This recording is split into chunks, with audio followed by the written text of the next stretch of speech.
களி துள்ளிய காளிதன் காலில் தங்க பொன்சிலம்பு.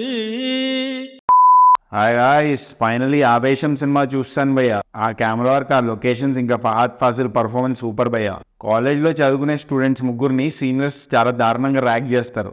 ఆ ముగ్గురు ఆ సీనియర్స్ మీద రివెంజ్ తీసుకుంటారు ఒక గ్యాంగ్స్టర్ హెల్ప్తో.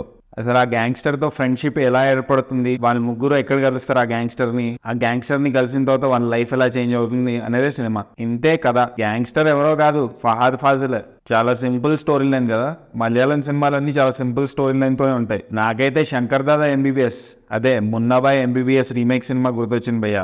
కొన్ని ఛాయలు కనిపించాయి. మీకు అనిపించిందా లేకపోతే నాకే అనిపించిందా? ఫైట్స్ కూడా వేరే లెవెల్ ఉన్నాయి భయ్య ఈ సినిమాలో. ఎస్పెషల్లీ ఒక మాల్లో ఫైట్ ఉంటుంది, ఇంకా ప్రీ క్లైమాక్స్ ఫైట్ చాలా బాగా డిజైన్ చేశారు. ఈ సినిమాలో ఒక మెక్సికన్ వైబ్ ఉంటుంది భయ్య.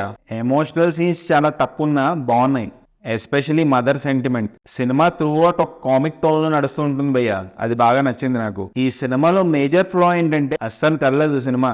సెకండ్ హాఫ్ లో అయితే డెడ్ స్లో అయిపోతుంది, ప్రీ క్లైమాక్స్ లో పికప్ అవుతుంది. ఇంకో విషయం ఏంటంటే ఆ గ్యాంగ్స్టర్ ఈ ముగ్గురికి ఎందుకు హెల్ప్ చేస్తుంటాడో అర్థం కాదు లాస్ట్ వరకు. ఎక్కడో చూసా మన బాలకృష్ణ గారికి ఇంకా మన చిరంజీవి గారికి ఈ సినిమా బాగా సెట్ అయ్యేదంట. నాకైతే అలా అనిపించలేదు.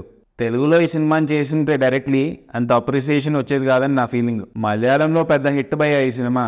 సో ఫైనల్గా ఈ సినిమాకి నేను ఇచ్చే రేటింగ్ 3.10 టొమాటోస్ భయ్యా. ఒక టెక్నికలీ బ్రిలియంట్ ఫిల్మ్ కోసం, ఇంకా ఫహద్ ఫాజిల్ న్యూ అవతార్ కోసం ఈ సినిమా చూసేయండి భయ్యా.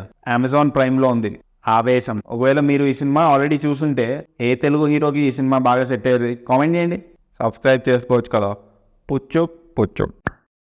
களி துள்ளிய காளிதன் காலில் தங்க பொன்சிலம்பு.